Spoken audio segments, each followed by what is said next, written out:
Luka! Luka! Di ba sinabi ko? Ha? Tara dito! Yep, that's me.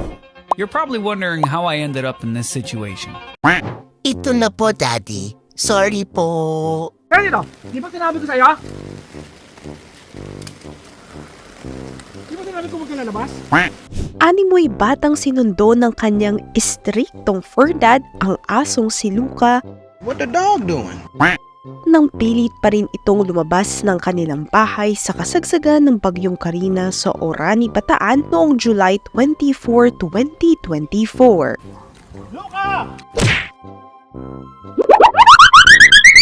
Nung time na yun, naglalunch kami ng partner ko. Hindi namin alam habang kumakain kami, tumakas. Doon niya lang naranasan kung paano makalabas si Luka. So siya na yung humabol kasi siya yung didisiplina dito.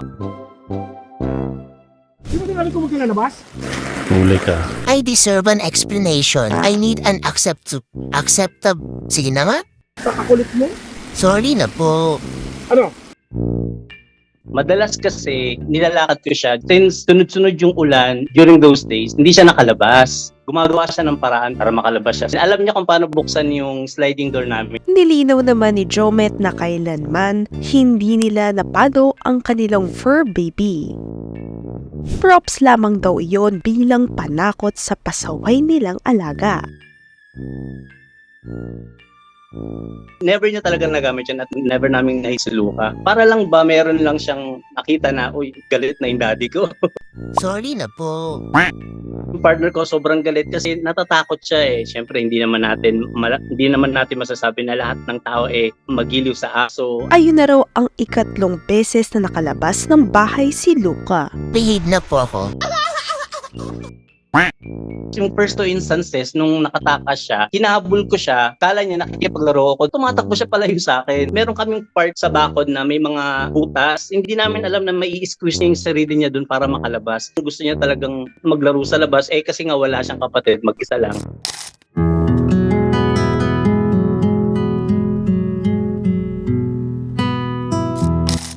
Kaya naman pagdating sa pagdidisiplina, hati ang dalawang fur parent ni Luka.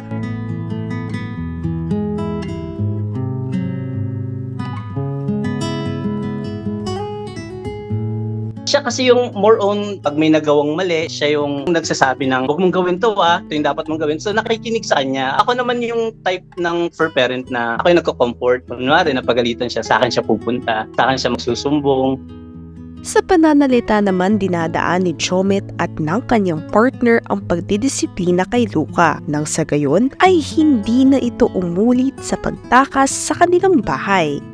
Binubuksan na lang namin yung screen door. Then kapag nakikita namin siya lumalabas, tinatawag namin siya. Siguro na-instill sa kanya na hindi yata tama yung ginawa ko. So nung pag binubuksan na namin yung screen door, hindi na siya lumalabas. Especially kapag naririnig niya na yung boses ng partner ko, alam niya na bawal.